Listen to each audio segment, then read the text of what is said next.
que a gente vai focar muito essa tarde com vocês? E eu acho que cada um de nós aqui vai trazer, a gente vai mergulhar mais nesses pontos. Então, são talvez 6 pilares que a gente queria destacar muito para vocês, né? Talvez, primeiro, um mercado gigante e pujante, né? A gente viu, muitos podem ter visto no último dia 15, na semana passada, segundo a ONU, a gente atingiu 8 bilhões de pessoas no planeta, né? E, segundo a própria ONU, a projeção é que a gente atinja, em 2058, 10 bilhões de pessoas. A gente precisa alimentar essa turma toda. Tem também aumento de renda. Então, a expectativa é de uma necessidade de 60% a mais de alimentos. O Brasil, naturalmente, tem um papel-chave nesse processo, né? É o celeiro do mundo, já é um dos maiores produtores ou exportadores de alguma das principais commodities, soja, milho, açúcar, café, suco de laranja, proteínas, né? E, mais do que isso, acho que o crescimento vem daqui. Então, é não só esse crescimento que já aconteceu, primeiro deixa um potencial que a gente vai explorar mais, o Piero vai falar, que é todo o potencial de crescimento de armazenagem, mas daqui para frente eu acho que ainda mais, né? O Brasil tem muita tecnologia, o aumento de produtividade aqui é maior do que em outros países, o que permitiu também diferenciais que, por exemplo, a gente só consegue perceber no Brasil, que é a existência de 2 safras no mesmo ano. Então, o crescimento, não só a gente já é muito relevante, como vem muito crescimento daqui. E por que a Kepler está bem posicionada, né? Primeiro, é uma marca muito forte, na verdade, uma marca top of mind há muitos anos. O Bernardo vai falar mais sobre isso. Esse posicionamento permite que a gente, né, tenha um posicionamento premium, que vem não só da marca, lógico, mas também da qualidade dos produtos e serviços, e permite, inclusive, uma precificação premium, e vocês vão entender um pouco mais disso. Mas vai além, né? A gente definiu no nosso planejamento estratégico a importância de avançar em receitas recorrentes. E tem algumas dimensões dessa estratégia. Talvez a primeira muito conectada, de novo, com a gente falou, né, com o RS, que a gente chama, reposição em serviços. Aí parte primeiro pela presença próxima, né, com os CDs, próxima dos nossos clientes. Então, a gente está falando aqui de reformas, de expansões, de reposição de peças, o que acaba trazendo uma recorrência maior, depende menos dos ciclos do agro, e, além disso, traz margens mais saudáveis para a companhia, né? Também tem aí o processo de digitalização, a gente já tocou um pouco no que é o Sync e, potencialmente, a Procer, também vamos mergulhar mais nesse tópico. A gente vê muito potencial, não só de melhorar, pensando primeiro no cliente, melhorar a operação dele, no pós-colheita, além disso, gerar receita recorrente para a companhia e, potencialmente, no futuro, se a gente pensar que tem 17 mil silos no Brasil, a gente vê o potencial de levar tecnologia para metade deles. A visibilidade desses grãos traz naturalmente uma série de oportunidades com todo esse dado que está trafegando por aqui. A gente falou um pouco disso no Quer Perder do ano passado. De novo, não menos importante, pessoas, cultura e comprometimento com ESG. A gente já falou um pouco, né, da relevância, da força dessa cultura que foi moldada ao longo de todos esses 97 anos, uma cultura muito forte. O ESG, o E, né, a parte de sustentabilidade, ela está quase no nosso propósito, no nosso core. Então, ao trazer mais produtividade e eficiência no campo, ao diminuir o desperdício, a gente está contribuindo de uma forma muito evidente para produzir alimentos para toda essa população crescente, né? Trabalhos muito importantes que vão ser destacados também hoje ao longo do dia social nas comunidades onde a gente está presente. E do ponto de vista de governança também, acho que temos avançado muito, tem um trabalho, tenho até colegas aqui do Conselho também, temos avançado muito desde o processo de avaliação de Conselho e, mais recentemente, anunciamos a migração para o novo mercado, um nível de governança máximo aqui no Brasil. E, por fim, para viabilizar isso tudo, talvez das maiores, melhores e mais eficientes estruturas, com as 2 plantas que eu já mencionei, que nos posiciona muito bem para entregar esse produto de qualidade, produto e serviço de qualidade para os nossos clientes. Falando nos clientes, na verdade, melhor do que eu ou qualquer outro falar, por que a gente não escuta o que eles mesmos têm para falar para a gente sobre a percepção em relação a Kepler e nossos produtos e serviços?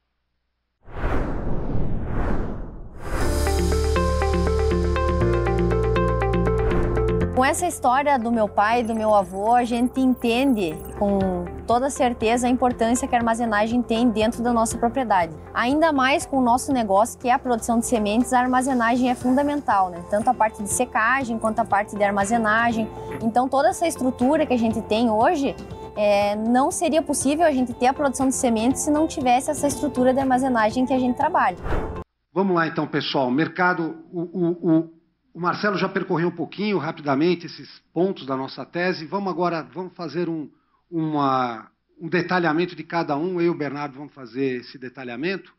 Vamos em frente, então. Bom, mercado gigante e pujante. O que é isso? Eu acho que tem uma questão macro, né, estrutural, muito maior do que só o Brasil, né? Crescimento populacional, que nem o Marcelo já falou.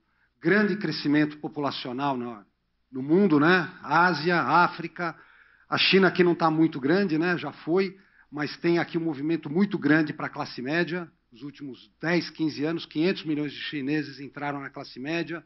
Tem aqui Índia, grande potencial. Então, quer dizer, esse crescimento populacional vai levar a maior demanda de alimentos, com certeza. E está diretamente na nossa cadeia de suprimentos. Marcelo já falou, né? 8 bilhões e meio de pessoas em 2030. Semana passada foram 8 bilhões, né? Se a gente olhar aqui, além do crescimento, tem uma tendência bastante clara, né? Maior urbanização, né? O que aconteceu na China, o que aconteceu no Brasil na década de 70. O pessoal migra do campo para a cidade, mão de obra mais especializada, maiores salários, deixam de ser uma agricultura de sobrevivência, né? Questão do franguinho no fundo de quintal, vai ser dentro da cidade, com salários melhores e dependendo de cadeias globais de suprimento, né? Com isso que acontece, né? A gente tem que fornecer alimento para essa turma, eles ganham um pouco mais. Aqui no Brasil a gente chama de mistura, né? Arroz, feijão e carne, proteína. Frango, ovo, laticínios, suíno. É isso que aconteceu na China nos últimos 10, 15 anos. 500 milhões de pessoas comendo proteína, um pouco mais de proteína. Então, é uma tendência estrutural, né? Aumento da renda, padrão de consumo. Para 8 bilhões e meio, temos que ter 30% mais de alimentos, 35% mais de alimentos e 40% mais de energia. Também estamos na energia, né? Porque etanol de milho, meio ambiente, Toyota e Volkswagen definiram como padrão para o Brasil etanol, carro híbrido a etanol. Etanol de milho é uma realidade. A gente está vendo muitos projetos saírem do papel e irmos para o etanol de milho, e nós somos parte integrante desse processo. Vamos lá. Em termos práticos, então, um exemplo aqui, o principal exemplo atual, é o crescimento nesses alimentos, o exemplo da China. A China, em 10 anos, passou de 10 milhões da necessidade de importação de soja para 100 milhões de toneladas de importação. Né? Para quê? Para manter o rebanho suíno dela funcionando, né? E alimentando o pessoal. Metade disso aqui é Brasil que fornece, né? 40% das nossas exportações da produção de agronegócio são exportadas. Então, está aí um exemplo claro e prático, porque nos últimos 30 anos o Brasil tem crescido, em média, 5% ao ano. Um ano um pouquinho mais, outro menos, mas tem crescido continuamente. Você pode pegar os 30, os 20 e os últimos 10 anos. Tem continuado a crescer. Todo mundo fala que Deus é brasileiro, né? Então, acho que aqui é a certeza que Deus é brasileiro. O Brasil, até o início dos anos 2000, ele tinha 15 milhões de hectares de soja, 15 milhões de hectares de milho. E essa soja, como é nos Estados Unidos, na Europa, né, como é em outros países, a gente tinha uma safra só. Né? Tinha ali a safra de soja ocupando 150 dias, era o ciclo normal de uma variedade de soja, era 150 dias, ocupava praticamente toda a chuva do período.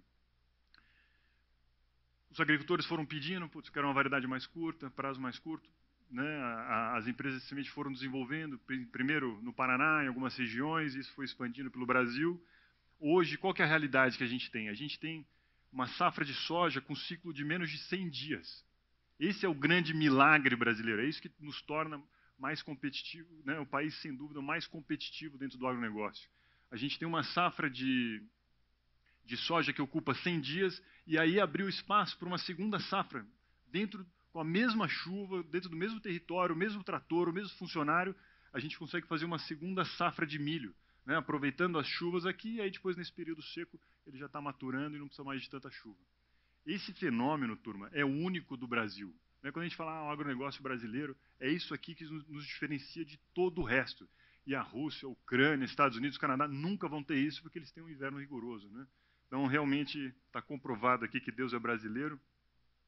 E qual que é a consequência disso? Quando a gente olha, né, no detalhe aqui para a produção de milho, os mais antigos aqui, né, tem alguns que são mais antigos, a gente chamava essa segunda safra de milho de safrinha, né? Por isso daí vem o nome, né? Ali, ó, eu estava na faculdade aqui 20 anos atrás, a safrinha de milho era 10% da safra total. Era uma coisa, era pequeno, de alto risco, ali marginal.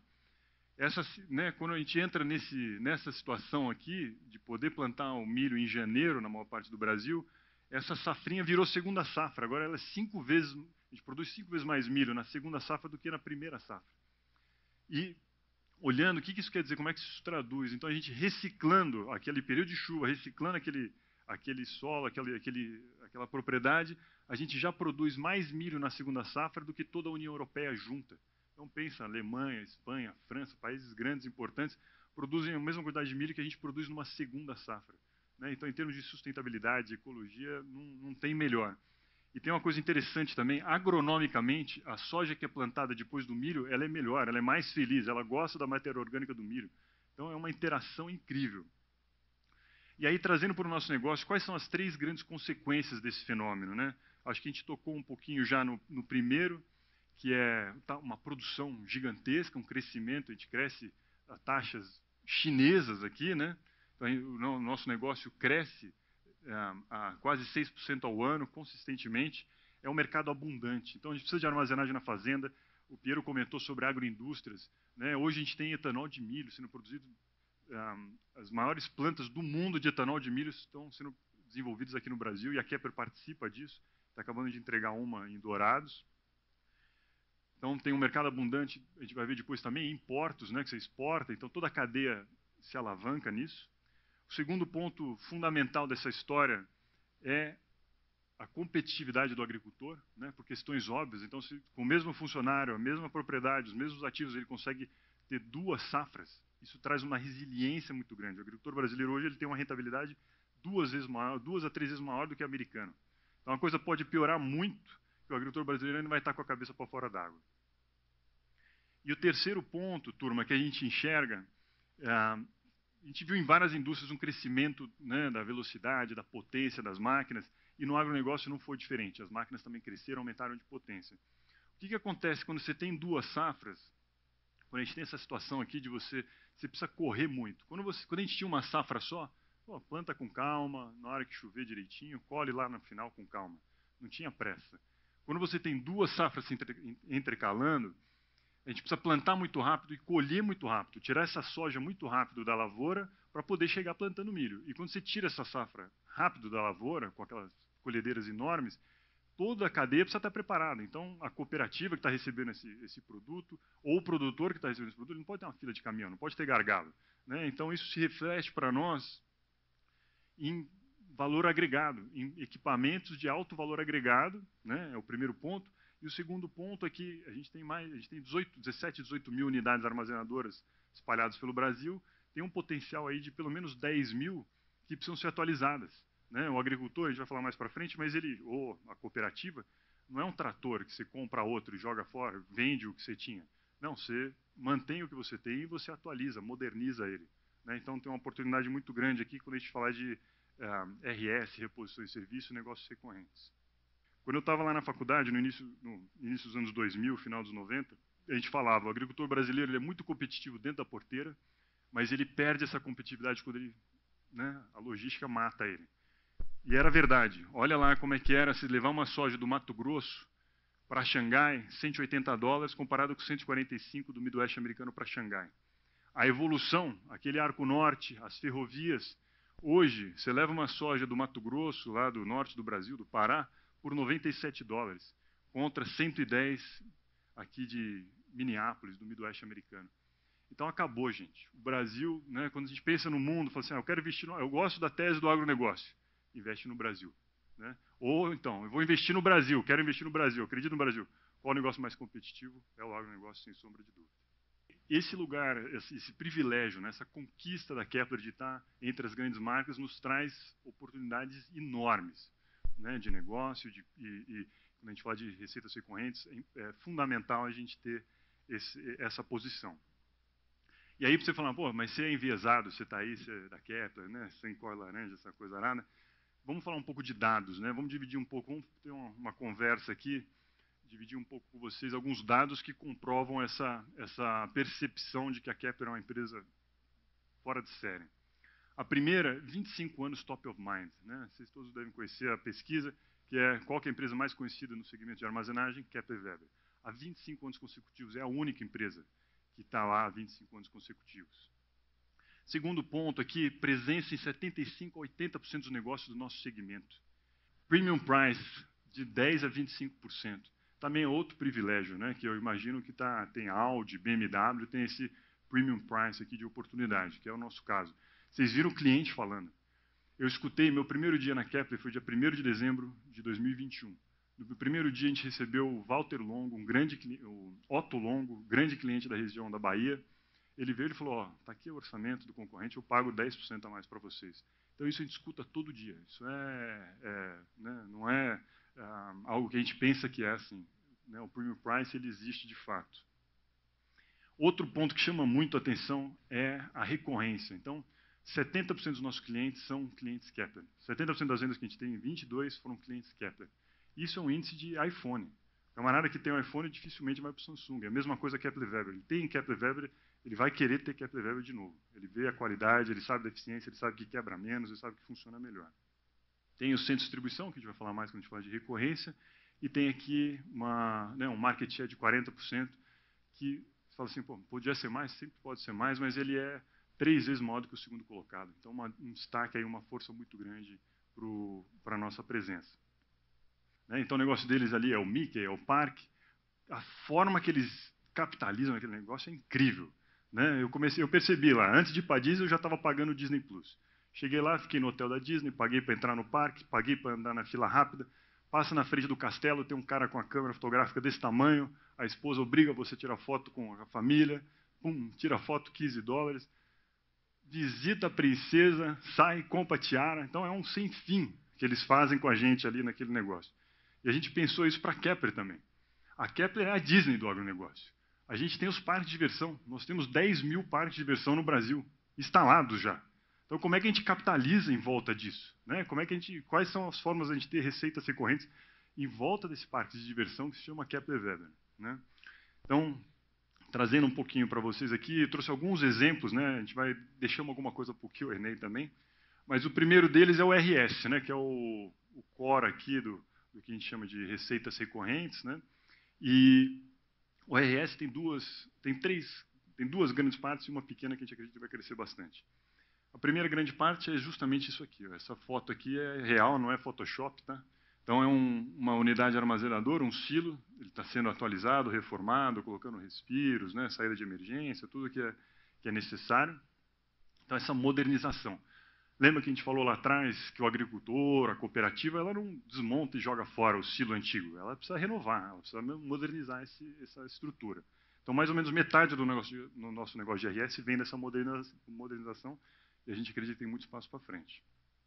Segunda grande parte do RS são peças, a gente vai falar na sequência. E o terceiro é aqui treinamentos, né, capacitação. A gente viaja bastante, conversa com muitos clientes, 100% dos clientes reclamam de mão de obra. Reclamam de mão de obra está difícil, mão de obra está escassa, mão de obra está com baixo treinamento. Então a gente tem uma oportunidade grande de se conectar com esse cliente através da parte de treinamentos. Né? A gente vai explorar isso. E aí, meu último slide aqui, para falar de receitas recorrentes, é o IoT. Aqui, turma, a oportunidade é gigantesca de avenidas de crescimento. A gente tem o IoT, né, acho que foi mostrado antes, lá em 2019, foi lançado, ele vem se desenvolvendo, assinamos o MOU com a Procer, que é a líder nesse segmento, agora temos 10% das unidades brasileiras conectadas, isso é IoT na veia. Esse IoT, o princípio dele, e aqui tem a tela, está rodando aqui, isso aqui é real, ele ajuda o cliente a administrar à distância o seu equipamento, assegurar que está sendo bem utilizado, né, que não tem, volta para aquele ponto da mão de obra, de supervisão e tudo mais. Mas eu trouxe 4 exemplos aqui de como a gente vai monetizar dentro do IoT, formas muito práticas, né, que já estamos monetizando, a primeira aqui, inclusive. Ajudar o cliente na conservação do grão. Você imagina você pegar a reserva de vocês, financeira, e você cuidar isso em casa. E ter problema de umidade, e você poder perder o seu dinheiro se a umidade reduzir demais, ou se a umidade subir demais, a temperatura. Então, existe uma preocupação e um cuidado muito grande na conservação do grão. A gente pode assistir o cliente junto com a IoT, a gente consegue ter esse serviço de monitoramento e reduzir perdas. O segundo ponto, eu trago aqui o painel de um carro. Uma vez que a gente tem um IoT, eu consigo enxergar, igual um carro tem um quilômetro rodado, dentro do IoT eu consigo saber a tonelada rodada naquele silo, né? E quantas horas cada máquina trabalhou. Com isso eu consigo prever a manutenção, né? Um pouquinho de inteligência artificial, organizar essa informação, eu consigo prever uma necessidade de manutenção. Aí já tem um valor para o cliente, né, de saber quando vai quebrar, se antecipe, que o cano vai furar, o rolamento vai travar, então se antecipe. E para nós, de ter essa inteligência também, saber onde que eu direciono uma equipe de vendas de peças. Qual que é o passo depois disso? Todos vocês aqui devem conhecer a SLC Agrícola. Eu vou dar o nome deles aqui como um exemplo. A SLC Agrícola tem o nosso IoT nas unidades, eles gostam muito do sistema Procer Kepler Weber. E em 2022 a gente assinou com a SLC um contrato de exclusividade no fornecimento de peças. Então, eles têm duas dezenas de fazendas espalhadas pelo Brasil, com unidades armazenadoras. Qualquer funcionário dessas unidades precisou de uma peça, vai ser Kepler Weber original e já está dentro do SAP deles. Consegue ir lá e comprar. Então, já conseguimos criar uma facilidade, aí, uma fluidez boa. Próximo passo disso vai ser usar um IoT para conectar com isso, e não precisa nem esperar quebrar, não precisa nem esperar o João ir lá e fazer uma inspeção e ver, ó, essa lâmpada está queimada, precisa trocar. O IoT já vai dar essa informação. A gente já vai mandar a peça que ele precisa no lugar certo, na medida que ele escolher. Então, aqui tem uma avenida muito interessante de crescimento, que é essa parte de venda de peças. O outro ponto que foi falado no Kepler Day passado, só repetindo aqui, que é, uma vez que você tem esses dados, né, você imagina, nós estamos a principal potência produtora de alimentos, e a gente tem já 10% dos dados de onde esses grãos estão, quantidade e qualidade. Tem uma monetização clara aí, com certeza, mas tem também de diminuir a fricção e facilitar toda a cadeia. Então, eu consigo chegar para alguém que está financiando o agricultor e falar, olha, eu te dou a informação em tempo real da qualidade e da quantidade, reduz o custo do financiamento para o cliente e participo dessa história, né? Então, tem toda uma parte de dados. E aí, por último, eu coloquei aqui a ampliação de capacidade, porque aqui, turma, é mais ou menos igual de e-mail, né? Todo mundo tem de e-mail, todo mundo acha que está de grátis, está tudo ótimo, né? É a mesma coisa aqui. O de e-mail está, né, coletando informações e te entrega coisas que você potencialmente tem interesse. A mesma coisa aqui. Nós, com a visibilidade de tudo que está acontecendo na propriedade, eu consigo ser mais efetivo em chegar, olha, estou vendo que das 1000 unidades que eu estou monitorando, tem essas 50 que estão engargaladas e precisam de ajuda. Eu vou ligar lá e proativamente oferecer uma ampliação, oferecer uma expansão da unidade. Então, turma, para encerrar essa parte de recorrência, é muito claro, né, quando a gente vê o potencial do mercado crescente, uma marca fortíssima, né, um negócio incrível que é a Kepler, e trazendo essas tecnologias juntos, a gente tem algumas avenidas super interessantes aqui de crescimento e de recorrência. Vamos explorar um pouquinho agora, no quinto tópico aqui, a questão de pessoas. Não é? Nós acreditamos que pessoas estão no centro de tudo, né? Comprar máquina é fácil, né? Comprar talvez um corte, uma dobra, isso é só ir lá e comprar. Agora, pessoas para operar é difícil. O Bernardo falou muito bem, nossos clientes reclamam muito de pessoal de mão de obra. Isso não é diferente em nenhum lugar, né? Então, é importante a gente cuidar bem das pessoas e ter uma equipe que realmente performa na excelência, né? Então, mostrar aqui um pouquinho para vocês o que nós temos feito, e não só a nível de fábrica, de plantas, mas também toda a estrutura, né? O SG para a Kepler é nosso DNA. Se a gente começar a falar, né, falamos de cuidado da vida, a Miziara falou do cuidado da vida, da alimentação, do próprio grão, e aí das nossas pessoas, né? Então, diretamente ligado com o nosso negócio. Segurança alimentar, já falei, é diretamente ligado com o público. Nós temos um sistema de gestão integrada e estamos com um plano para abarcar, num baixo guarda-chuva, todas as iniciativas ESG. Nós estamos bem posicionados, né? Mas queremos avançar ainda mais com um bom plano.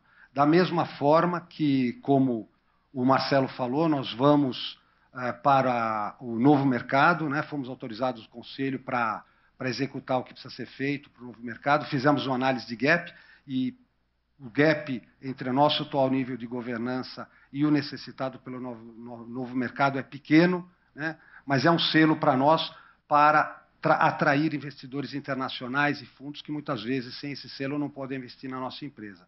Da mesma forma, SG, não é que temos muitas iniciativas, não é? Acho que o importante que a Karen está fazendo é um trabalho de colocar todas as iniciativas abaixo do mesmo guarda-chuva e mostrar para o pessoal. Algumas questões aqui, alguns exemplos, né? Então, 62% da nossa energia elétrica vem a partir de fontes renováveis, contratos que nós temos de longo prazo. Nós buscamos economia de aço, o aço é o nosso principal insumo, o principal custo também, 50% do nosso CPV é aço. Nós temos trabalhado muito para a redução de sucata, que é um item inerente ao nosso processo, mas quanto mais reduzimos sucata, tem redução de custo, mas também emissão de CO2. Né? O aço é um emissor de CO2 e nós, na cadeia, temos que também trabalhar para essa redução.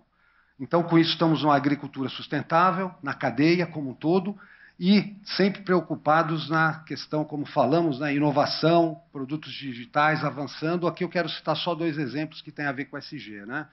O nosso secador, KW Max, é um secador melhor eficiência térmica e melhor eficiência elétrica. Com isso, é evidente que os nossos clientes valorizam menor custo de operação, mas também tem um impacto no meio ambiente. Maior eficiência, no futuro, eles vão poder computar isso nos seus relatórios ESG deles também.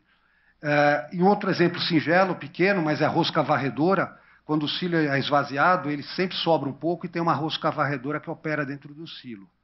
Então, antigamente, essa rosca varredora precisava entrar uma pessoa, ambiente confinado e de maior periculosidade. Com essa nova rosca varredora, não vai precisar entrar nenhuma pessoa no silo.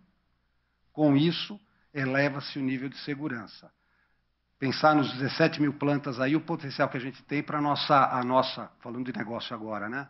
A nossa área de IRS vender essas roscas varredoras, fazer o upgrade de segurança nas roscas varredoras. Então, tem um apelo muito forte na questão de SG, mas também um apelo muito forte de negócios. Né? E, por último, talvez o que eu queira frisar é que eu acho que o SG é importantíssimo, como falamos, para atender uma sociedade mais justa, participar das comunidades, participamos muito em termos sociais das 2 comunidades que estamos presentes, Panambi e Campo Grande, mas eu acho que o SG é uma excelente ferramenta para o management da companhia gerir os riscos. Né? A gente tem que ter uma preocupação de olhar os riscos, que é sustentabilidade. Se a gente tem um problema grave ambiental, a continuidade dos nossos negócios fica sob risco. Então, acho que é importante, nesse guarda-chuva, ter essa gestão de riscos, que também é uma questão de governança para os acionistas. Né? Nenhum investidor quer, de repente, ser surpreendido com um problema grave na companhia. Então, isso eleva ainda mais a nossa qualidade, a nossa governança em gestão de riscos. Temos 2 fábricas, né? Uma no noroeste do Rio Grande do Sul, em Panambi, próximo a Passo Fundo, e a outra em Campo Grande. E como o Bernardo falou, temos os 7 centros de distribuição distribuídos nas áreas produtoras. Ali tem o detalhe de cada um dos nossos centros, em cima realmente da área produtora de grãos. Então, vou convidar vocês para essa rápida viagem para as nossas fábricas, e depois eu faço alguns comentários.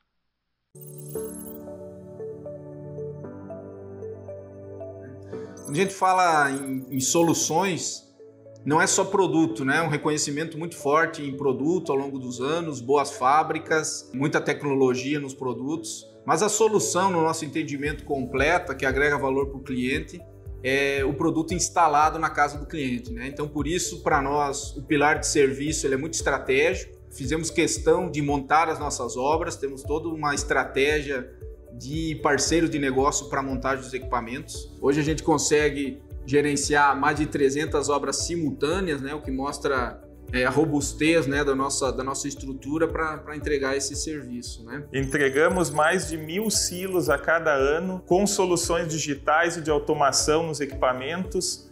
Quando a gente fala de serviços de montagem, eu acho que é importante falar que, nós somos produtores de bens de capital, né? Nós somos produtores de plantas de armazenagem de pós-colheita. Mas, em torno disso, como o Bernardo falou, a gente pode ter muitos negócios, né? Muita monetização, muitos serviços acoplados. O início disso é justamente a implantação de projetos, né? Por quê? O produtor rural, ele não é especialista em construção de planta, ele é especialista da lavoura. Então, nós temos que facilitar a vida do cliente. Hoje, 80% das nossas obras são gerenciadas por nós. Somos nós os responsáveis pela montagem, porque, na prática, o produtor rural ele quer uma planta que esteja funcionando, ele não quer pedaços. O secador é muito bom, mas está lá desmontado. Não, o secador tem que estar montado e funcionando. Então, nós acompanhamos todo esse ciclo, fazemos o posto em marcha, que é importante, treinamento, que nem o Bernardo falou, esses centros de distribuição, nós queremos transformá-los em centros Kepler de excelência, para aí a gente poder fazer treinamento, fazer uma série de atividades nesses centros, trazer o produtor mais próximo da gente. Então, treinamento, posto em marcha, estamos com o processo de oferecendo garantia estendida para os nossos clientes, ou seja, a gente continua na jornada do cliente, dando manutenção, assistência técnica. Então, nós procuramos facilitar a vida do produtor rural, dos nossos clientes, e acompanhá-lo em toda a nossa jornada. Foi um pouco o que a gente viu aqui, né? E também a questão de produtos inovadores, né? Qualidade, a Kepler é reconhecida pela sua qualidade, pela sua confiabilidade, pela sua inovação. Então, quero fazer aqui um rápido sumário da nossa estratégia que vem norteando a gente em 3 pilares. O primeiro de produtos. Acabei de falar, nós somos produtores de bens de capital. Então, importante a qualidade, somos reconhecidos, importante a confiabilidade, o equipamento precisa trabalhar e na safra, né? O produtor rural fica tempo parado, mas quando funciona, precisa funcionar. É que nem avião, né? Depois que decolou, não dá para parar. Então, depois que começou a safra, a última coisa que a gente quer é não receber produto, né? E a inovação. Vocês podem ver que no passado se construiu, temos um portfólio robusto de produtos, se construiu essa inovação e estamos continuando a construir. O KW Max é um exemplo, rosca varredora outro exemplo, estamos trabalhando em máquinas de pré-limpeza, a digitalização é outro processo inovador, e nos serviços também, depois eu vou falar um pouquinho mais. Então, esse prêmio de preços que o nosso cliente falou e que o Bernardo falou, é em função do que foi construído no passado até aqui. Então, nós estamos continuando, devemos continuar construindo essa inovação, essa diferenciação, para manter a Kepler à frente dos seus concorrentes. O outro pilar é serviços, né? Implantação de projetos, como eu falei, é importante, porque é o ciclo total do projeto, e o suporte na jornada do cliente. O que é suporte na jornada do cliente? Peças, assistência técnica, o Bernardo falou, digitalização, suportar o cliente na conservação do grão, na operação do secador, na manutenção do equipamento. Tudo isso é serviço para o cliente que eu tenho certeza que ele vai pagar com bastante prazer, porque tudo isso é traduzido em melhor rentabilidade, melhor operação e no negócio dele. Nós estamos no negócio que é business to business, quer dizer, ele tem que ganhar para nós ganharmos. Então, se a gente oferece serviços e produtos que ele ganha, a gente pode cobrar isso daqui. Então, segundo pilar, serviços. E, por último, relacionamento, né? Agricultura são pessoas, né? Vocês viram ali no vídeo, do primeiro vídeo que foi mostrado, é avô, pai e netos, né?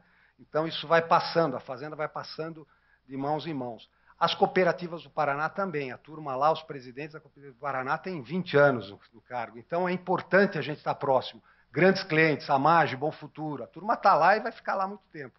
Então, relacionamento no nosso negócio é importante. Buscamos muito isso. Presença e proximidade com o cliente. Vamos falar um pouquinho aonde a gente enxerga esse crescimento, aonde a Kepler pretende crescer. São 3 avenidas de crescimento, né? A primeira é o mercado em que estamos, né?